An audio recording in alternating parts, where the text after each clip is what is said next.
On behalf of the National Child Passenger Safety Board, thank you for joining us for Tribal Outreach in Child Passenger Safety. Get ready as we learn from two of the best as we explore how to do better in our tribal outreach efforts. I am Crystal Phillips, the Safe Kids Worldwide representative of the National Child Passenger Safety Board. We hope to have some planned time to answer questions at the end of the presentation. So if you have any, please enter your questions in the Q&A box.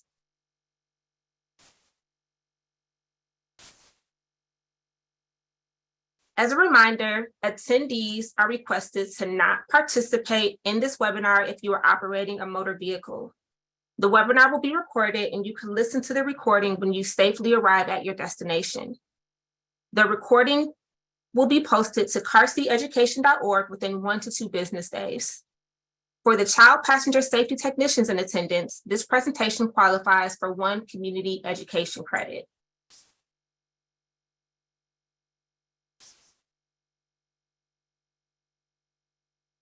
Today, we have the honor and privilege of having Cass Herring and Tabatha Austin-Harris join us to share their expertise on tribal outreach and child passenger safety. Cass Herring is the Director of Child Occupant Protection at Safe Kids Worldwide. She serves as the certifying body representative for the National Child Passenger Safety Board. Cass began her child passenger safety career in 2012 and has served in injury prevention and tribal liaison roles for the Chahta Nation of Oklahoma, Safe Kids Oklahoma, and the Oklahoma Highway Safety Office. Cass is a member of the Chahta Nation of Oklahoma and lives in Oklahoma City. Tabatha Austin-Harris is an Indigenous member of the Chahta Nation of Oklahoma, where she was born and raised in the community post-removal of the Chahta people. Tabatha is an alumni of Oklahoma State University and the University of Oklahoma. She is a member of the first Indigenous sorority, Alpha Pi Omega Inc., where she remains active in the professional chapter of Theta Pi. In the summer of 2017, Tabatha served as one of the 5 National Congress of American Indians Native Graduate Health Policy Fellows. In 2019 to 2020, Tabatha served as an Indian Health Service Injury Prevention Epidemiology Fellow. She began her injury prevention career working for the Kaw Nation as an injury prevention program coordinator for the IHS Tribal Injury Prevention Program Cooperative Agreement, which led Tabatha to work in the areas of traffic and highway safety, injury prevention, and transportation for the Tribal Technical Assistance Program and the Tribal Injury Prevention Resource Center. With over 10 years of experience in the field, Tabatha now serves as a regional program manager for the National Highway Safety Traffic Administration Region 6 agency. Tabatha currently resides in Stillwater, Oklahoma, with her new husband and their 3 fur babies, 1 pup and 2 cats.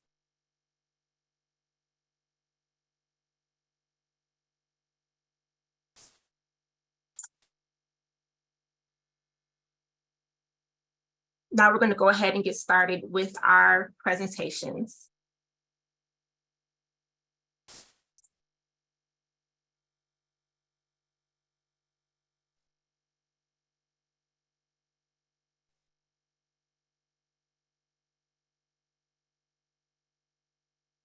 Okay, can you hear me?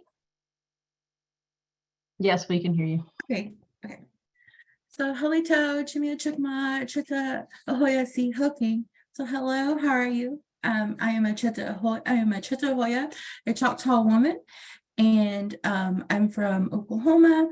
So and I'm a regional program manager for NHTSA in Region 6, which is based out in Fort Worth, Texas. So here today, we're going to talk about tribal outreach and engagement. Okay, next slide. So I'm briefly just going to go over a few concepts that we have going on in NHTSA, which is the DOT initiatives. And internally, we have an internal tribal work group.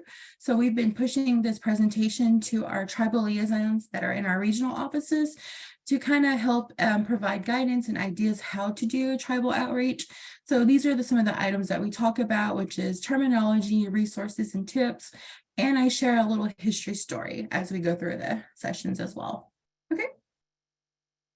So here is the U.S. Department's published a National Road Safety Strategy and Equity Action Plan in January of 22. So both of these plans address inequality and transportation safety across various populations and groups. In September of 22, NHTSA published a report evaluating the disparities in traffic fatalities by race, ethnicity, and income. These objectives of this analysis was to answer the following questions that were consistently arised. Are there racial ethnic disparities in travel outcomes? If so, have these disparities changed in recent years? And what factors might be contributing to these racial ethnic disparities? And are economic disparities in travel outcomes? So this report here will be a great resource to utilize and look at. And you can find the data points that relate to tribal communities and how they do have some underserviced equities and data there that exist. So I encourage you all, if you have a chance and opportunity, download the report, take a peek at it, and look at the statistics about underserved communities. Okay. So here at NHTSA, we have a commitment to equity. We are committed to addressing the disparity in safety levels and communities of those individuals. We believe every person should be able to travel safely as they go about their daily lives. Leadership at all levels of our agency is focused on how we can improve and deliver these resources and communications to our underserved communities. So here is just a list. Next slide, please. Here is just a list of our the initiatives that we have going on currently at NHTSA. So we are involved with the White House Council on Tribal Affairs.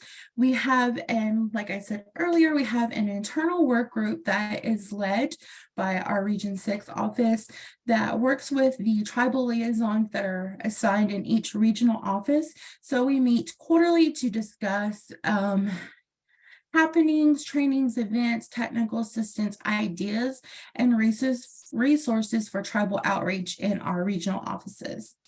And a couple of things that my agency and my office that we participate in is the National Transportation in Indian Country Conference that's actually coming up in September. It will be in Anchorage, Alaska, where various tribal nations come, and it's pretty much infrastructure focus, but they've been adding behavior components. So that's where they go for a week long to have peer exchanges, training, technical assistance, learning opportunities at the conference. So if you want to learn more about tribal transportation or tribal traffic safety, that's a great conference to attend and learn from as well. And in a couple of short weeks, I'll be heading to Gathering of the Nations.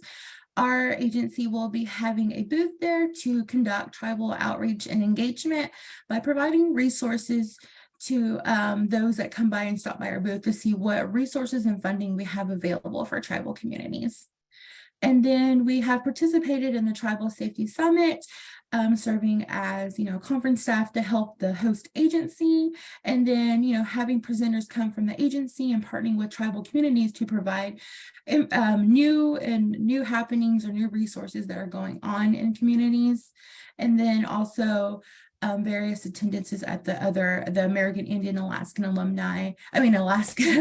Native Injury and Violence Prevention Conference as well, just providing information about the funding that we have going on in our program as well.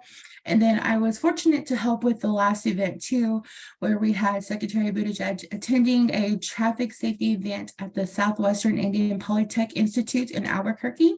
Well, it's actually on the outside of Albuquerque, but it's like 5 minutes in Albuquerque.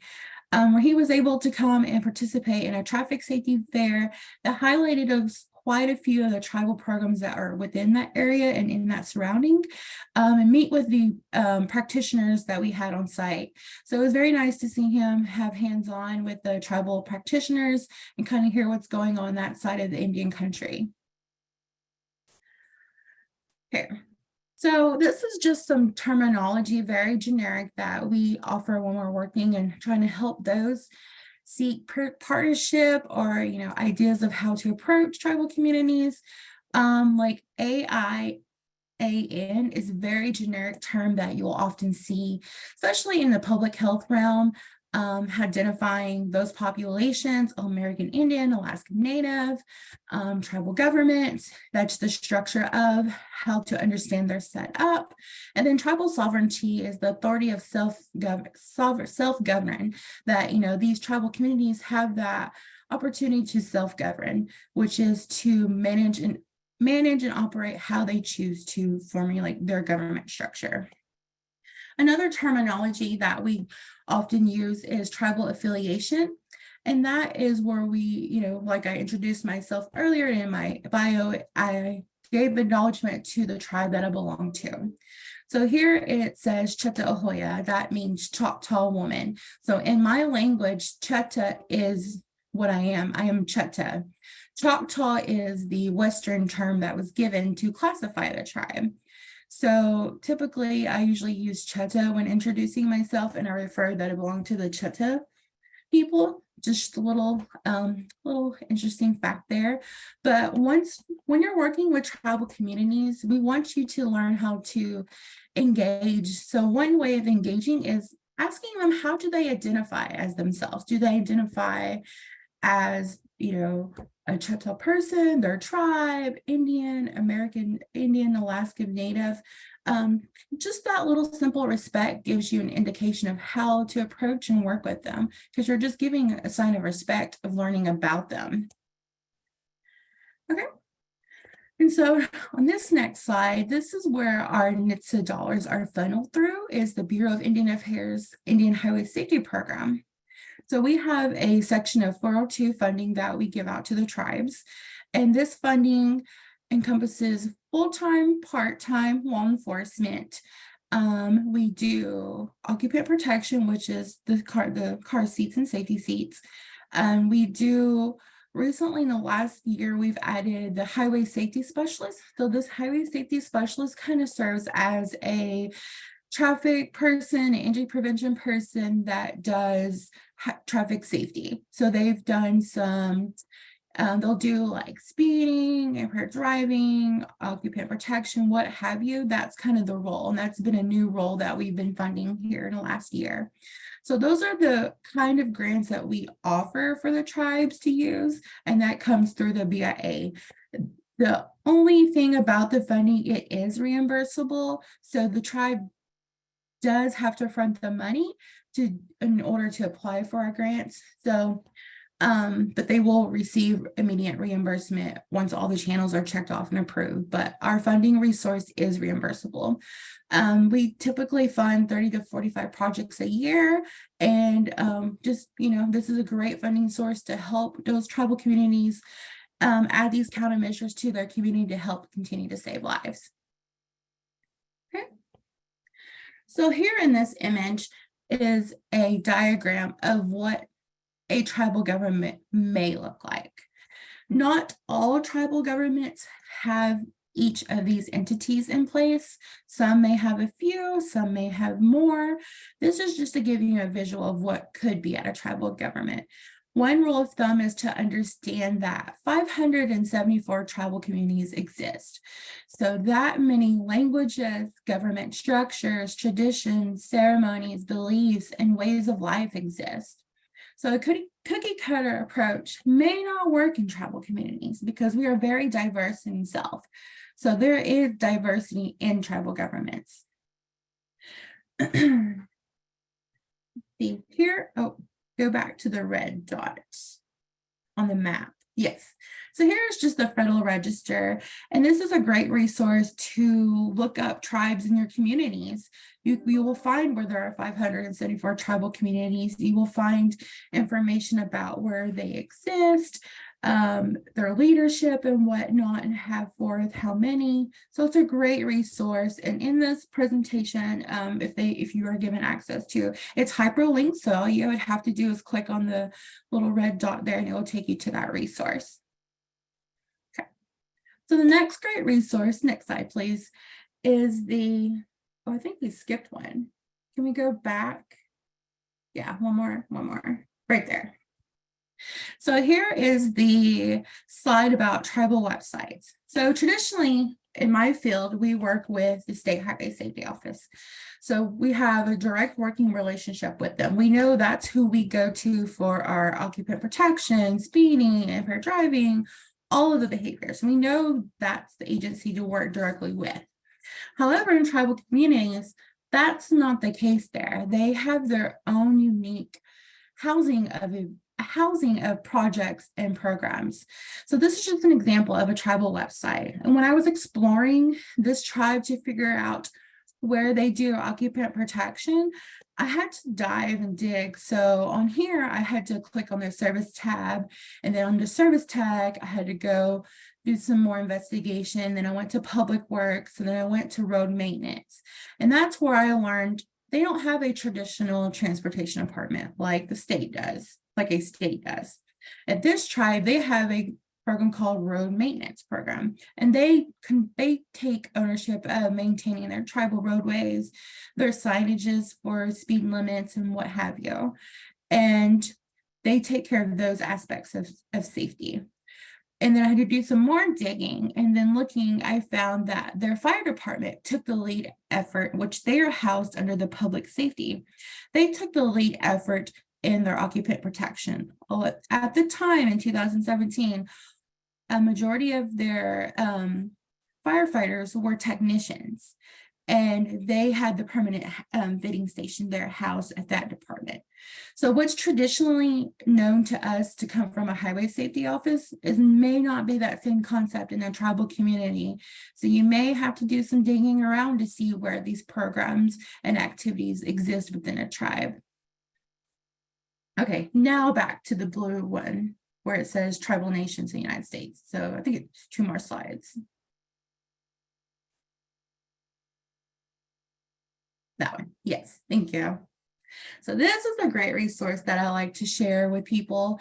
It's called the Tribal Nations and the United States, an introduction. This is developed often by, I think it's every quarter or so, by the National Congress of American Indian. So this document here provides you information of terminology, leadership, directory, landmass information, a little introduction to treaties, and just all general tool of everything tribes. It has a map showing you the landmass and government structures, where some of the photos I pulled for this presentation. It is a great tool to utilize. So if you have an interest of working with tribal communities, go to that website, download this document, and just, immerse yourself to learn about the diversity within tribal communities.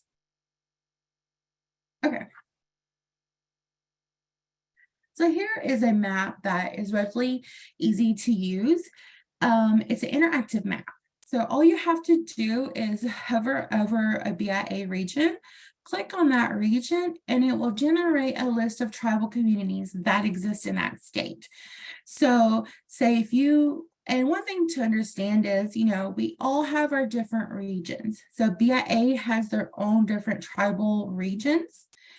And when I mean regions, like the way they classify them, as you can see on this map, we have Alaskan region, we have Eastern region, we have Southern Plains, we have Oklahoma region, and so forth. In the public health, they have an Indian Health Service public health.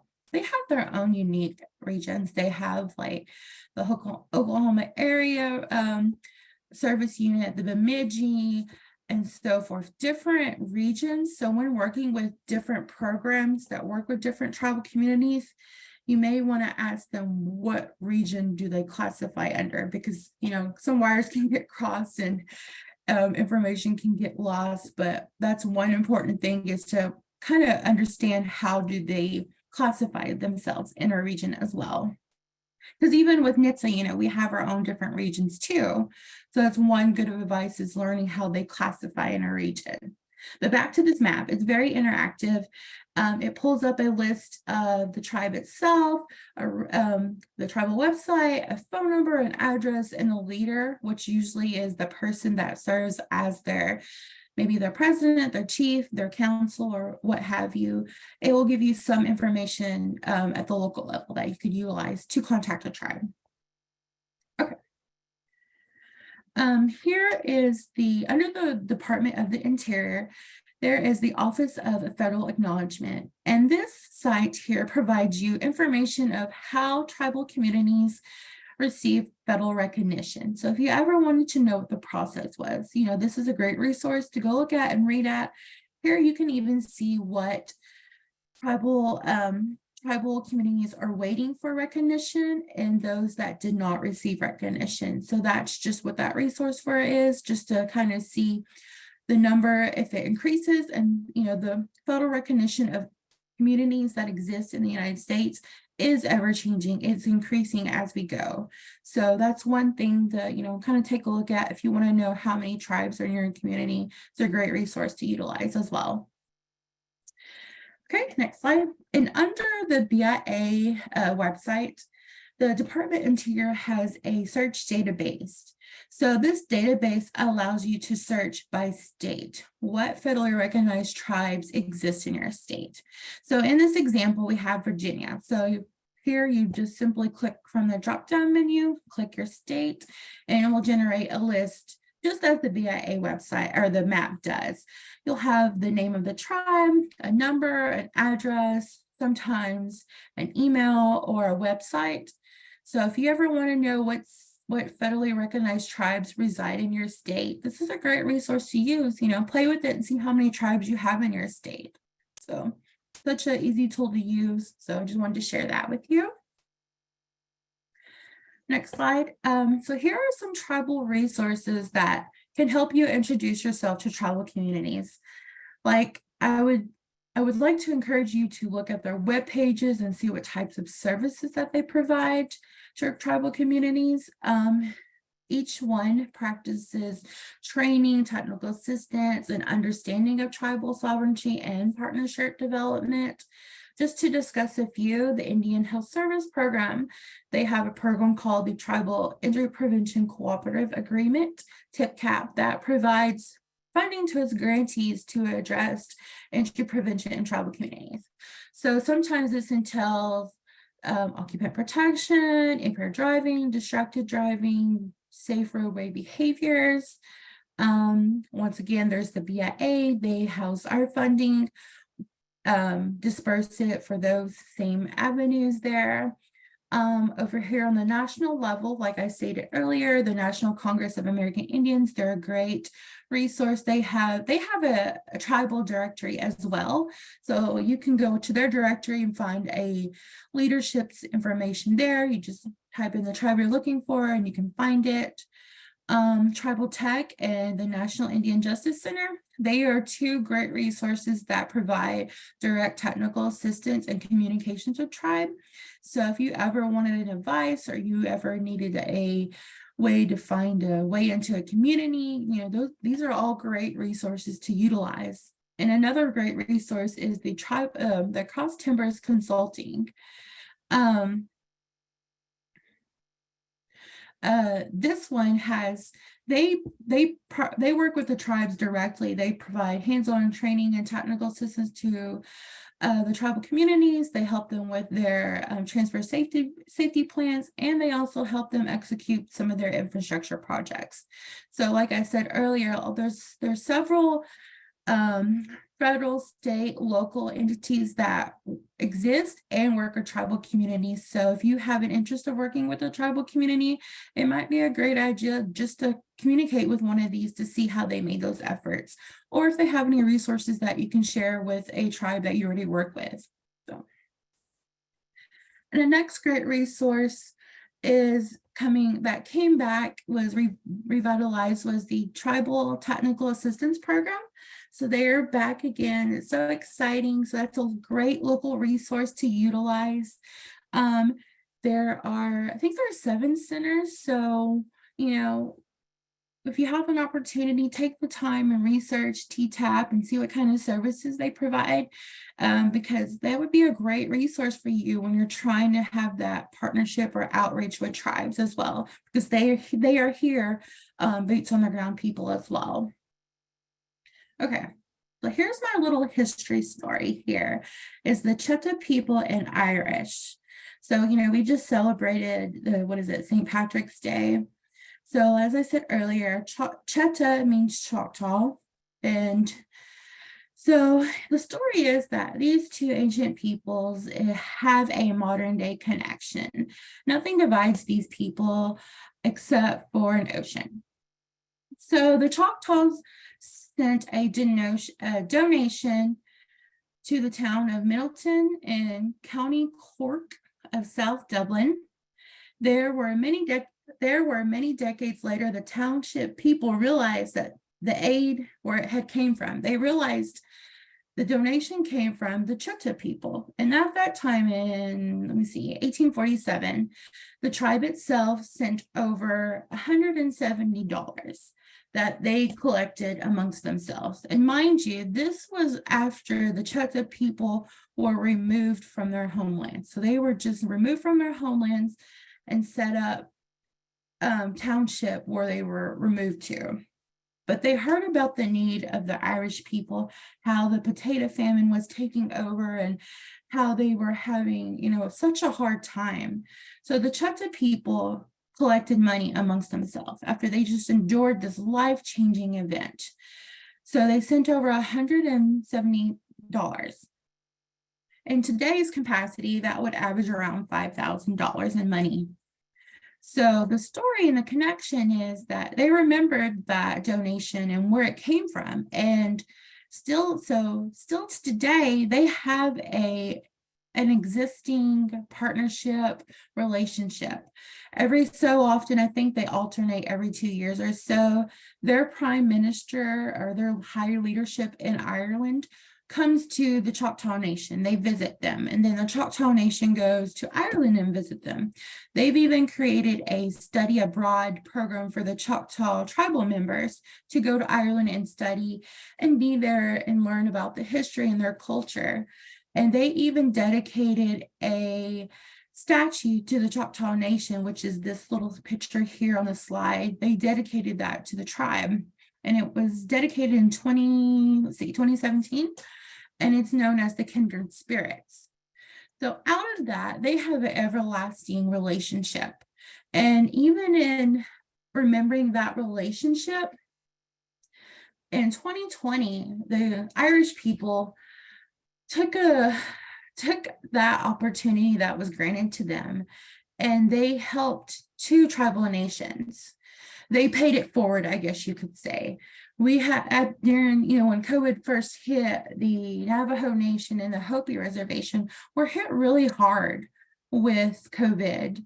And the Irish people kind of took a pay it forward, and they used that same, generosity.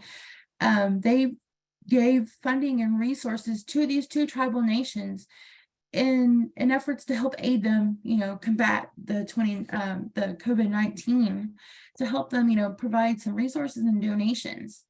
So based, and what they said was that partnership from the Chahta people to them made them want to pay it forward and help somebody else. So now moving forward, hopefully those nations there, the Navajo Nation, the Hopi Reservation, the Irish people, hopefully they have a everlasting relationship just as they do with the Chahta people. So that's just a little piece of history I wanted to share with you about the Chahta people. And that is my last slide. So thank you. And one little piece I wanted to say about this was Chapisa Lachaki means see you later. In a lot of tribal communities, we don't have a word or a term for goodbye. It's never, we never want to say goodbye. It's to some communities, it may be a bad omen. Some of them in our language, you just don't have that terminology. So it's a funny example is when I speak with elders, and I just recently spoke with an elder for a fundraiser out of my community and told them the information, and they're like, oh, okay, thank you. And click, they hung up on me. So, that was not being disrespectful at all. They just don't say goodbye. They don't end a conversation. So if you ever if you ever find yourself in that kind of a situation, just remember, it's not a sign of disrespect. It's just, some of us have that terminology in our languages to say bye or goodbye. So in other terms, I say Chapisa Lachaki, so that means see you later. So see you later. Thank you. Thank you, Tabatha. Definitely appreciate that. That was a lot of really helpful information. So as Crystal mentioned in the introduction, I have worked at a tribal injury prevention at Choctaw Nation, which is the tribe that I'm part of, as well as Safe Kids Oklahoma. and the Oklahoma Highway Safety Office working in tribal liaison roles. Today, I kind of want to start off by going through the structure of what Safe Kids Worldwide is, because we do have a couple of Safe Kids coalitions that are led by tribes, and I really kind of want to start talking there, and then we'll go a little bit deeper into relationship building. So at Safe Kids Worldwide, our mission is to keep all kids safe from preventable injuries with a focus on marginalized and underserved communities. It's really important to us that, we provide messaging and awareness for that. And we really want to make sure that we're also including all communities and providing equitable access to those communities to get injury prevention information. The way we work at Safe Kids Worldwide is a 4-pronged approach. We use research, advocacy, awareness, and implementation through programs to support injury prevention messages.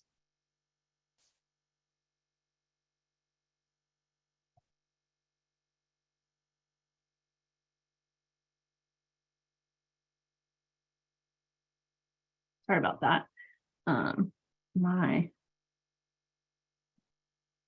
slide is a little sensitive. So our coalitions are made up of all different sorts of types of agencies. Like I mentioned, we do have a couple that are led by tribal agencies. We have over 400 coalitions in 49 states in the DC area. We have volunteers at our coalitions. We have some coalition members that are employed. They are nurses, police officers, firefighters, paramedics, doctors, teachers, business leaders, legislators, parts of nonprofit, the health department, hospital, community-based programs, all sorts of programs. And we think that it really takes a community approach to make a change in injury prevention. And here's just a quick map of some of the locations of our coalitions across the US. So you can see that we're pretty spread out. And even the coalitions that may not be led by tribal organizations oftentimes work in tribal communities or work with tribal communities.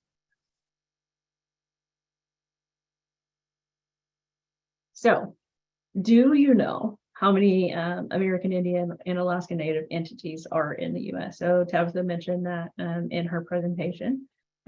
So we know that there are almost 500, and we know that there are tribal organizations or tribal land all over the US. Do you know how many tribes are in your state or in your region?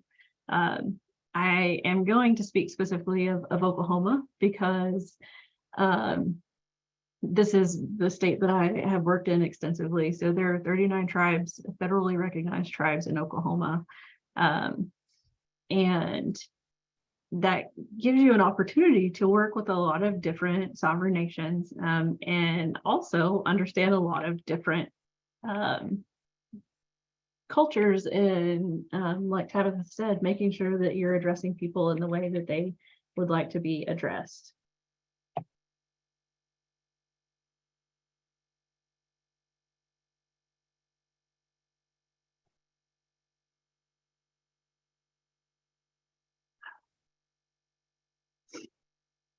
Okay, so in Oklahoma, we have Safe Kids NHTSA, which is led by the Apache tribe of Oklahoma.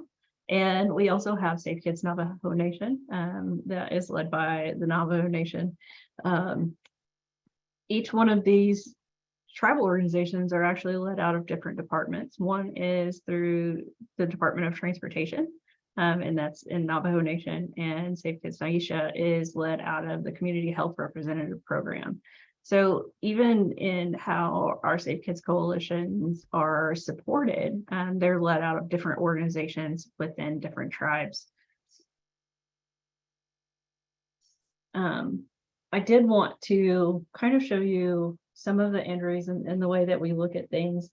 So in 2020, there were 656 deaths, 6,139 hospitalizations, and this is looking at children ages 0 to 12.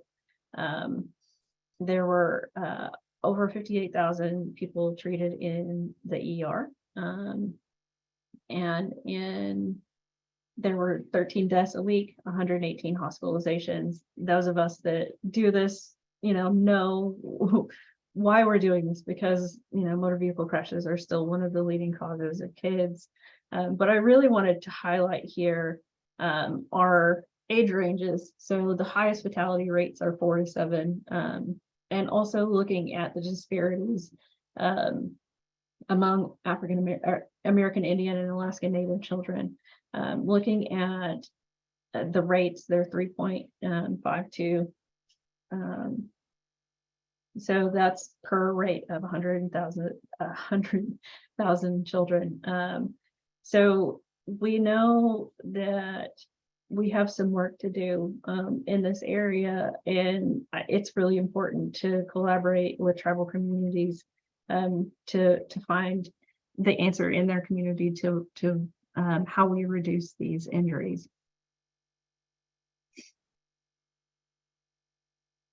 So Tabatha showed you the BIA website, but here's kind of a look where you can look a little bit closer and zoom in. So you can click on each one of those little crosses there and see the information for the individual tribe. But I just wanted to show you a picture of Oklahoma. So you see that most of Oklahoma is actually in a tribal boundary, and where you see the green there, that region was recently, a few years ago, given back the reservation status kind of through a Supreme Court ruling.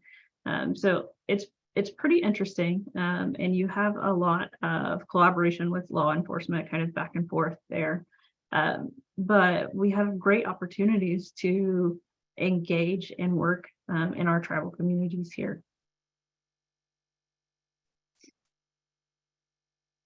So building relationships is very important, and it's not something that you can do in a matter of one meeting or even 2 meetings.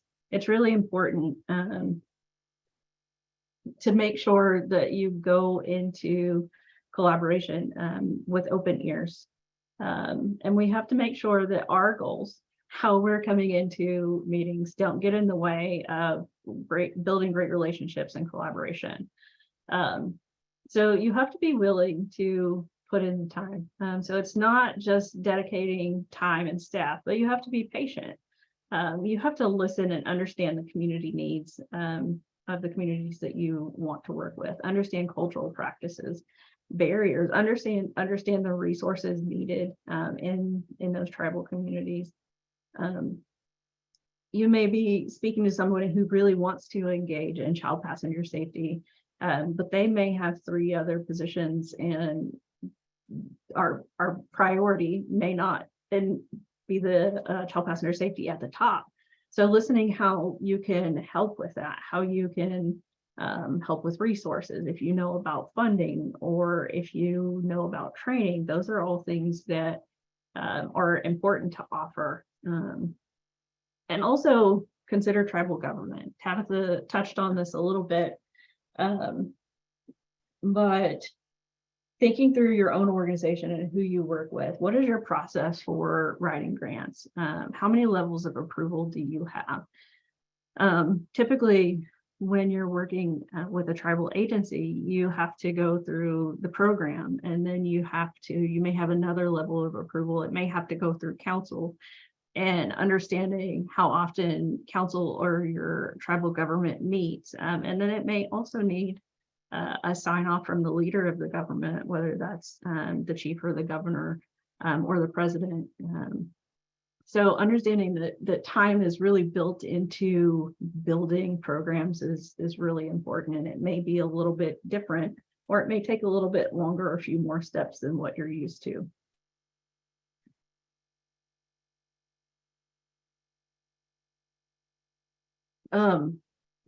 The most important thing, and this is something that I found through working at a tribal agency, and also working with other tribal agencies, is that showing up is important.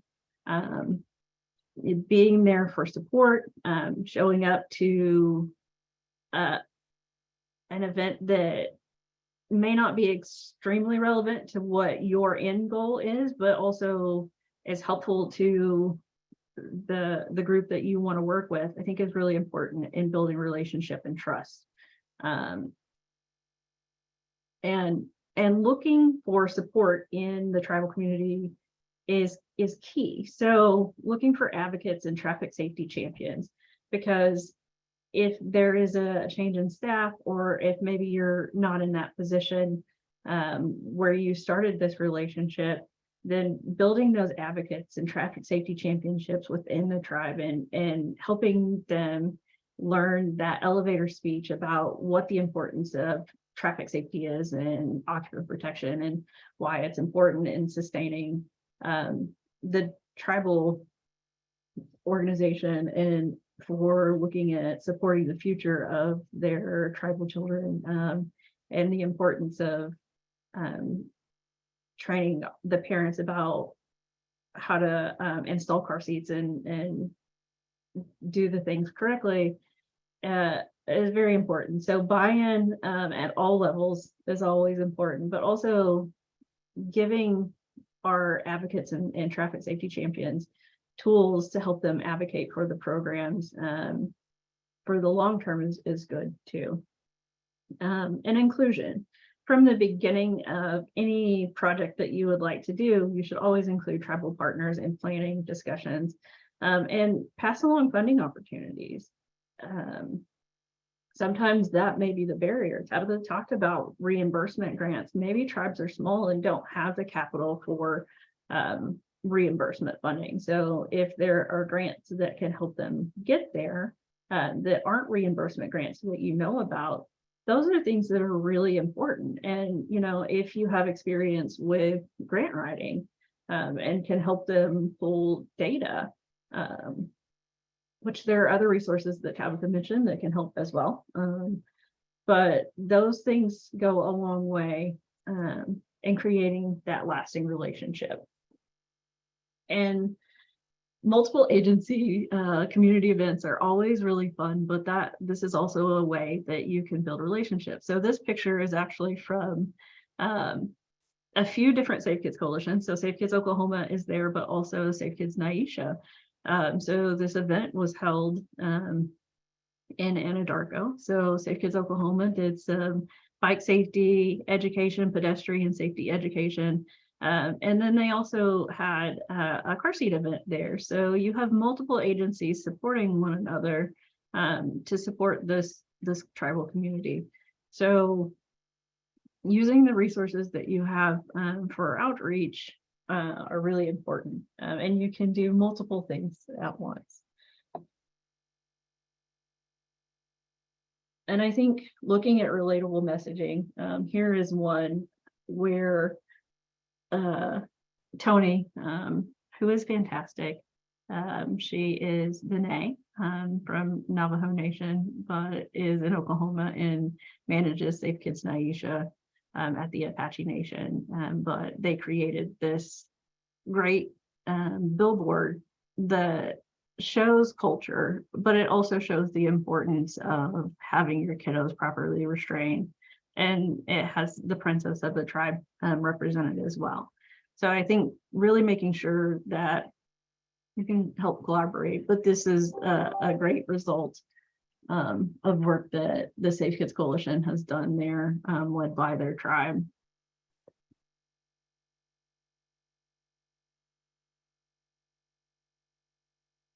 So Tabatha gave you a bunch of key resources, and we will be able to share these slides with you at the end, but here are some of the agencies that are doing the work.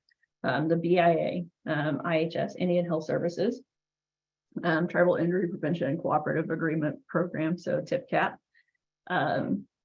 Tribal Injury Prevention Resource Center, the CDC, and the Tribal and the Epidemiology Centers as well.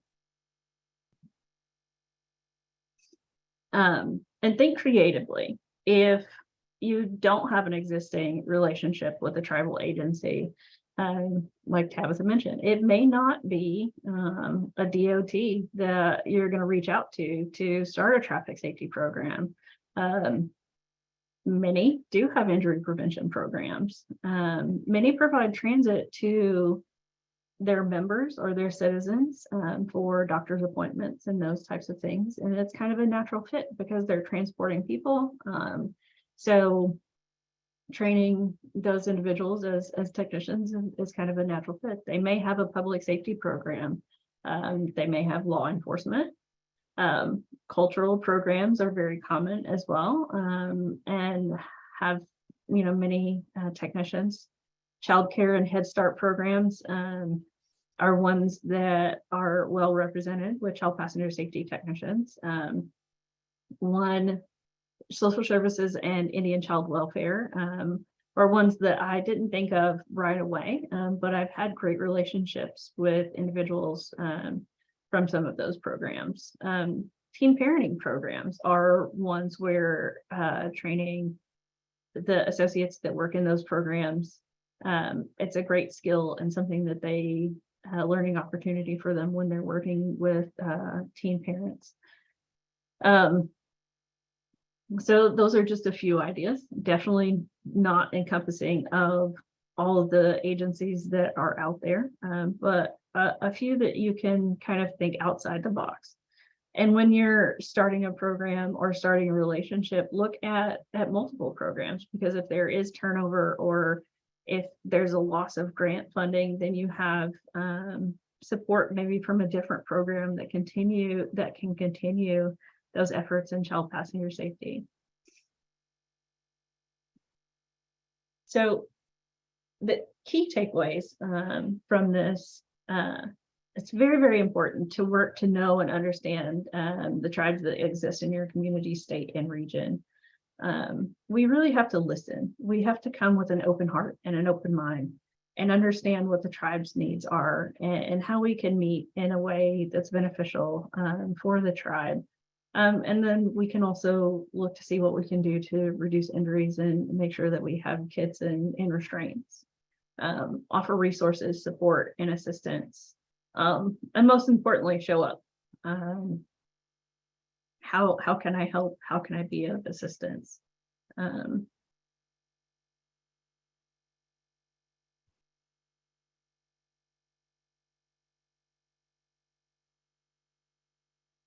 So here's my contact information. Please reach out to me if you have any questions. And I am going to turn this back over to Jess for our Crystal for questions.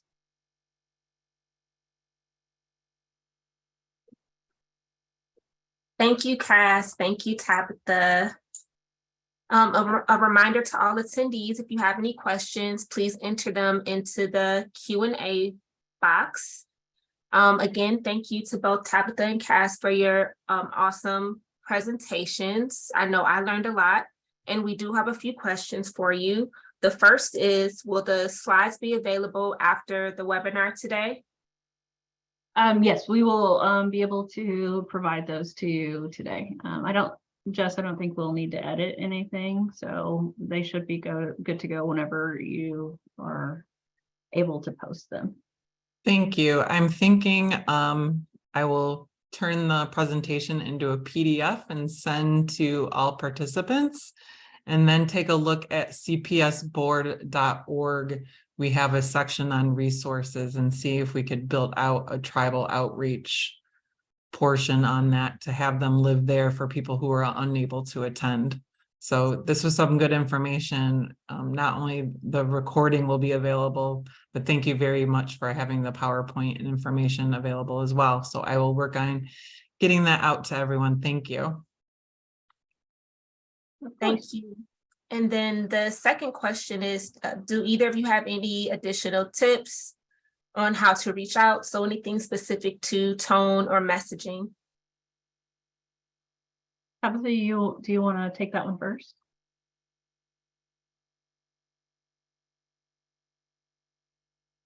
Okay. So for what was it for two-tone or messaging?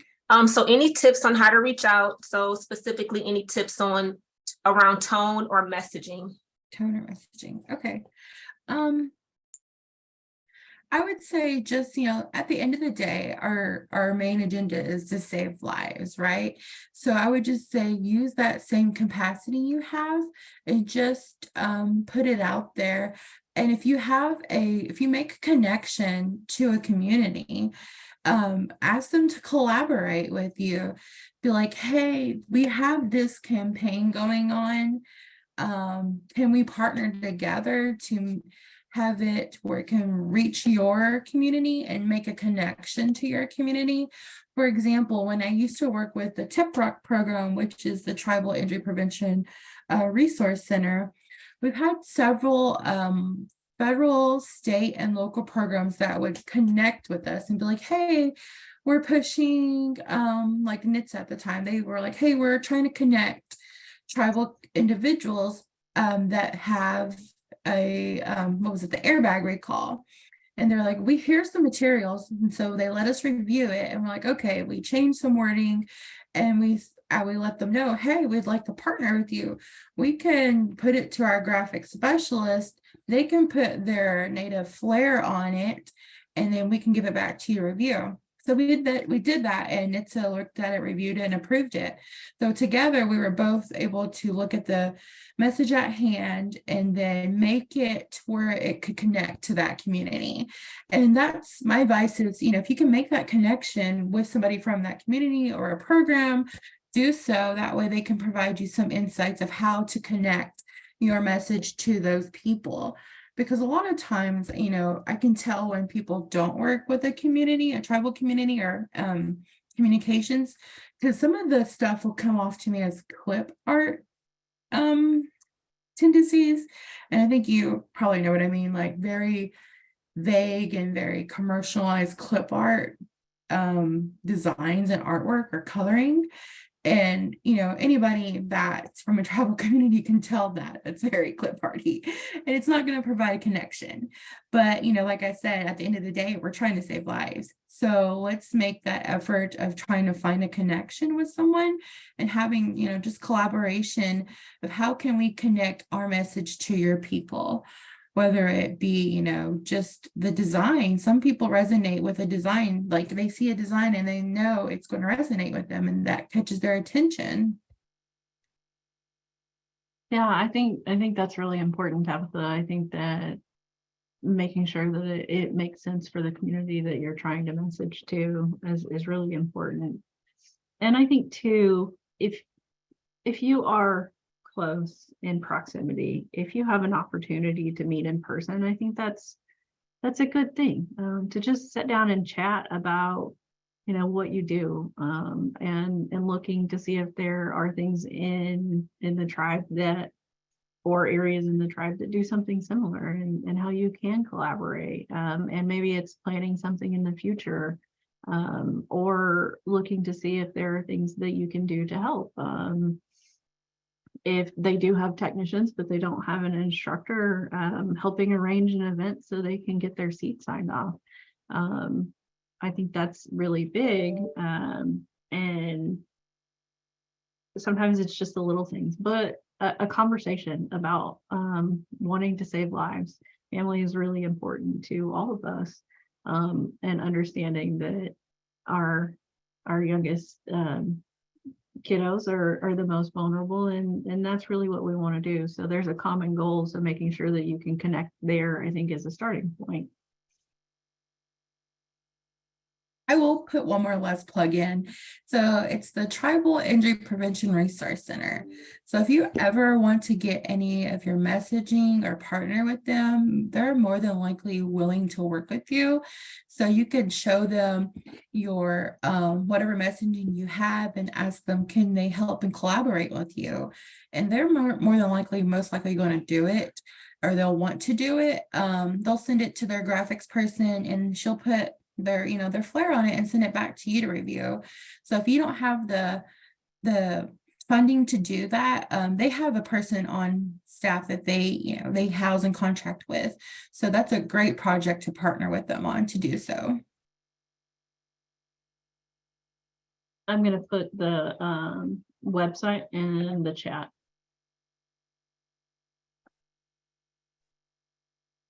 Thank you. Also, can you share the link on federally recognized tribes? That was another question that just came in.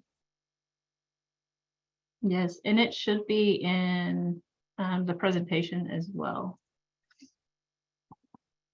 Okay, I think I've captured all of the questions.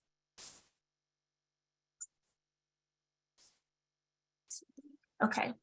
And Tabatha and Cass have provided their emails in their presentations, and you can reach out to either one of them for any further conversation. You can also email the secretariat at cpsboard.org to connect with them.